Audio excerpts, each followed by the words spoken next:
All right. Shalom, shalom, chavrim. I'm Steve Ben-Nun. You're watching Israeli News Live. Everyone join tonight. Roku TV, live stream on Israeli News Live. YouTube on coming in live tonight on Israeli News Live as well. And I think tonight's broadcast, you already know the subject. I've gone into this already, the Silk Road. I actually got one comment from someone really kind of baffled me, saying that, well, the Silk Road doesn't go through Iran.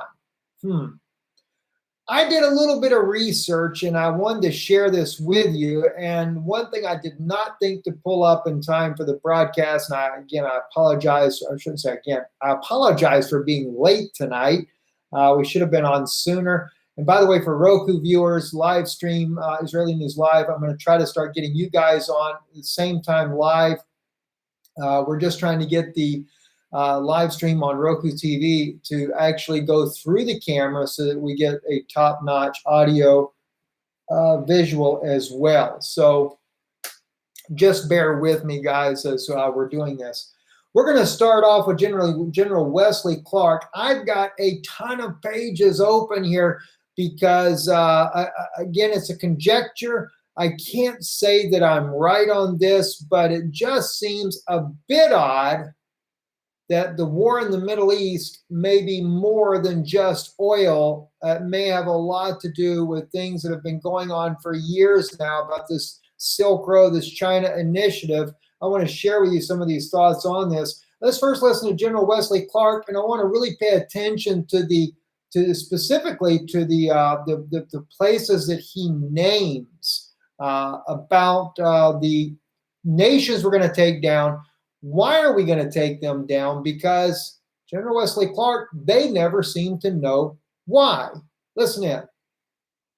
After 9/11, I went through the Pentagon and I saw Secretary Rumsfeld and Deputy Secretary Wolfowitz. I went downstairs just to say hello to some of the people on the Joint Staff who used to work for me. And one of the generals called me and he said, "Sir, you got to come in. You got to come in and talk to me a second." I said, "Well, you're too busy." He said, No. He says, "We've made the decision. We're going to war with Iraq." This was on or about the 20th of September. I said, "We're going to war with Iraq. Why?" He said, "I don't know." He said, "I guess they don't know what else to do." So I said, "Well, did they find some information connecting Saddam to Al Qaeda?" He said, No. He says, "There's nothing new that way. They just made the decision to go to war with Iraq." He said, "I guess it's like we don't know what to do about terrorists, but we've got a good military and we can take down governments." And he said, "I guess if the only tool you have is a hammer, every problem has to look like a nail." So I came back to see him a few weeks later, and by that time we were bombing in Afghanistan. I said, "Are we still going to war with Iraq?" And he said, "Oh, it's worse than that." He said, he reached over on his desk, he picked up a piece of paper, he said, I just got this down from upstairs from the Secretary of Defense office today. And he said, "This is a memo that describes how we're going to take out 7 countries in 5 years, starting with Iraq and then Syria, Lebanon, Libya, Somalia, Sudan, and finishing off Iran." Now, the truth is about the Middle. Of course, what General Wesley Clark is going to say is that, he's going to talk about the oil. If the region was not rich in oil, then we wouldn't be there to start with. All right. And so, but notice the countries that he names. Let me back up again. Let's look at these countries again. Down from upstairs from the Secretary. This is a memo that describes how we're going to take out 7 countries in 5 years. 7 countries in 5 years. Iraq and then Syria, Lebanon. Iraq, Syria, Lebanon. I don't know why I've always thought it was Egypt was one of them, but it's not. Okay, just listen to this. The next 4. Libya, Somalia, Sudan, and Libya, Somalia, Sudan, and finishing off with Iran. Iran. All right, and this is where we're at today. We have seen these nations in turmoil from the very beginning. All right. Now, you got to keep in mind when General Wesley Clark brought this out, I think it's either 2001 or 2002. Okay. So we're going to start looking at a few things here. I want you to first see on this article here on Forbes.com, Forbes Online Magazine, it says, while China's BRI has without doubt injected a large amount of energy and relevance into New Silk Road development, the network was conceived and put into practice by an array of countries long before Xi Jinping began talking about it in 2013. Kazakhstan's president, Nursultan Nazarbayev, has been musing about the Silk Road revival for a good chunk of his 26-year reign. Azerbaijan held a Silk Road conference in 1999. I think the Silk Road conference in 1999 is really the key to it. All right? Belarus now claims that this whole New Silk Road thing was actually their idea. The mayor of Tiraspol municipality in the east of Poland. Now, we can just stop, though, with Azerbaijan in 1999, and no doubt China, even though they announced it in 2013, they don't just up and announce plans of the Silk Road without having years spent developing it. And no doubt in the case of Azerbaijan, when they had the actual conference, maybe this is when China actually conceived the plans, and knowing that they had the money to be able to do it, began the project itself. Well, it's no small thing to know that 9/11 took place when, of course, everybody knows. Let me pull that. I thought I actually had that up. Maybe I did not. I want to pull that up real quick. 9/11, I did have it up. September. And of course, they say the perpetrators are Al-Qaeda. This is the part that I wanted.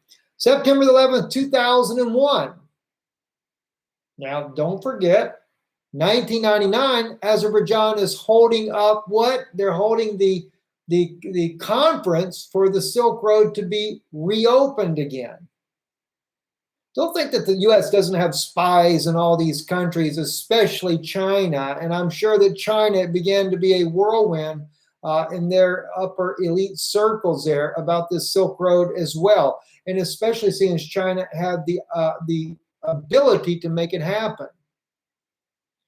But in order for the U.S. and its own allies to be able to control the Silk Road and all the multi-billions of dollars of revenue that this new world economy is going to create for a new Roman Empire, by the way, because you guys have to remember, what does it say about the Silk Road? It's not been in use since the days of the ancient Roman Empire. They're resetting this up as part of a new world order. And of course, some of the major players of this Silk Road initiative is the Middle East, all the way over into Northern Africa. All right, so we have to look at that. And here's the other thing that's really weird. Al-Qaeda supposedly is one responsible for the September 11th attack, and yet Al-Qaeda is the main fighting force backed by the United States and Saudi Arabia, and even Israel. Unfortunately, to the shame of our own country, Israel has given medical aid to Al-Qaeda and al-Nusra operatives, the very people that perpetrated 9/11. Supposedly, allegedly, how do we want to put it, right? So I have actually put these things in order, but before I go there, let me just share with you one other thing as well. This also is on Forbes. Does China really pose a threat to U.S. national security? Yes. And they also throw Russia into the mix of this as well. China is an authoritarian one-party state that denies its own people the kinds of basic freedoms that Americans and other Westerns take for granted.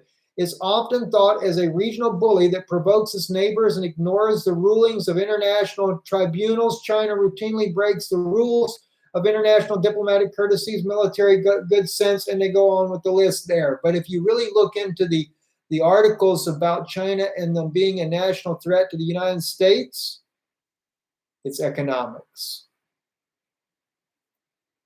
No doubt, when the Silk Road Initiative began, this is when the U.S. knew they had to have key players in the countries that would be affected by the Silk Road. Again, a conjecture of mine.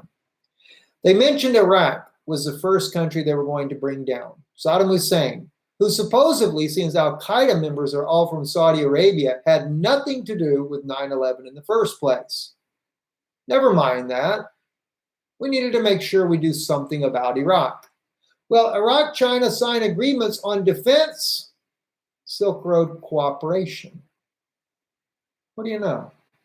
This was in 2015, on December the 23rd. Iraq and China signed 5 agreements and memorandums, including a cooperation in the military sphere, as well as the construction of the Silk Road economic belt, the Iraqi Prime Minister Press Service said in a statement obtained by Sputnik. That's interesting. We've already destroyed the country and control its politics to this day, right? So I don't know which camera to look at. Sorry, guys. So if I'm not looking at you, my brain, there are 3 cameras here, and I don't know which one I'm supposed to be paying attention to. My apology. So at any rate, here we have Iraq. Of course, the government's already been overthrown, so hey, no need to fear. We control everything, right?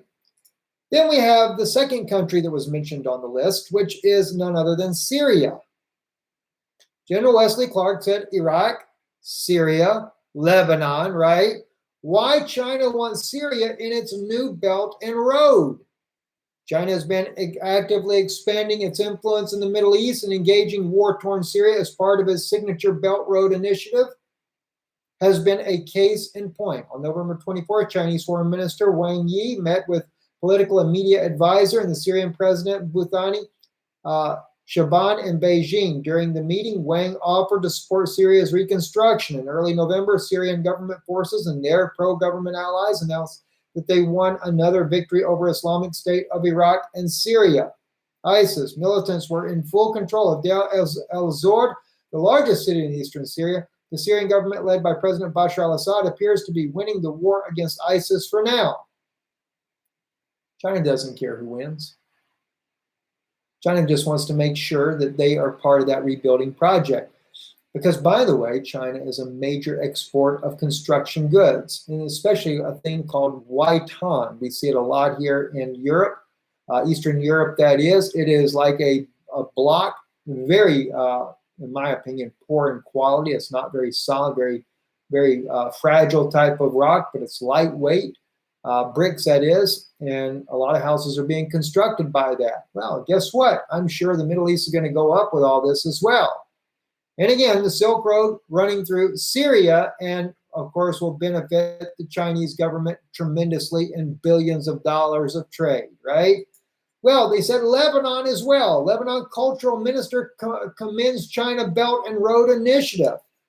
Lebanon's Cultural Minister, Gahidis Khoury, let me blow this up a little bit because I can't see very well that at all.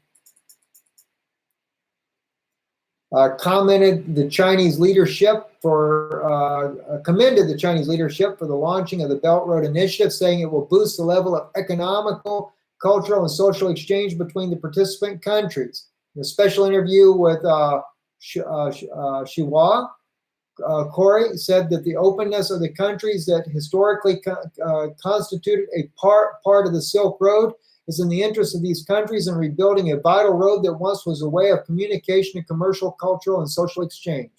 The Belt and Road Initiative, which comprises the Silk Road economical belt in the 21st century maritime Silk Road, was brought up by Chinese President Xi Jinping in 2013. We're already aware of that. Let me just see if there's anything here. Handed an economical file with a letter to the Chinese counterpart that stresses the will to consolidate the mutual relations and exchanges in the business, financial, and commercial fields. He added, we have already had very strong relations with China and are willing to develop those relations, and we are part of the Belt and Road Initiative, and we hope it will succeed and expand. What do you know? So far, all 3 nations that, of course, was mentioned by General Wesley Clark that the United States was going to take down, all 3 of them are involved with the Silk Road Initiative. Then we also have Libya. Remember, Libya was mentioned. I honestly, I really did not think Libya would be on here. I figured it would probably stop with Egypt. But Egypt was not one of those nations, even though we did take and overthrow the government there already. Libya expresses willingness to join Belt and Road Initiative. UN-backed Deputy Prime Minister Ahmed Miteg on Monday revealed that Libya desires to develop its economy by joining the Belt Road Initiative at the meeting with the Wang Kamin charged affairs of the Chinese embassy to Libya. China is a country with a great and important political and economic weight in the world, says Miteg, stressing the importance of the development of the Libyan-Chinese relations in various fields and working on the return of the Chinese companies to Libya to complete the suspended projects. Yeah, they had to suspend them because we were too busy overthrowing the country in order to be able to make sure that we can take control of that country as well, correct? Interesting. The Belt Road Initiative, which includes the Silk Road economic belt in the 21st century maritime Silk Road, aims to build trade and infrastructure networks linking Asia to Europe and Africa along the trade routes of the ancient Silk Road. Wang reiterated that the return of the Chinese companies to Libya is linked to improved security situation, noting that Beijing will encourage Chinese companies to return as soon as Libya regains stability. You don't think that the elite of this world do not realize where the next economic powerhouse is going to be, and that they're not really busy getting in there and making sure that we overthrow all the leaders of the countries there and get full control of these countries? Well, all right, it gets a little bit more dicey here because we've already got all the first four countries: Iraq, we have Syria, we have Lebanon, we have Libya. What about Somalia and Sudan? Well, again, I really did not think that Somalia would be on there either. I just was checking out of curiosity. Oh my gosh, this is nuts. China delivers food assistance to Somalia through the maritime Silk Road. Now, that's the maritime route, of course, all right, to support hundreds of thousands of people in need of food assistance, right? It is extremely grateful to the government of China for its long-standing commitment to addressing the urgent humanitarian needs that will substantially boost our efforts to provide vital food support to the vulnerable people on the brink of famine. Now, China, representing the ancient maritime Silk Road, can efficiently link people, supply, transportation, humanitarian assistance, such as connections, helps countries help each other to reach the goal of the eradicating poverty and hunger. Now, I kind of believe that the one reason why this country here is also involved is because we see all the world powers setting up military bases, overthrowing these nations, bringing about instability in the region in order to, once again, get control of those countries. Well, that's Somalia. So Somalia is already under the maritime beltway. Sudan is indispensable to China's Silk Road vision for Africa. Are you serious? You got to be kidding me. This is nuts, guys. Absolutely nuts. All right, let's blow this one up.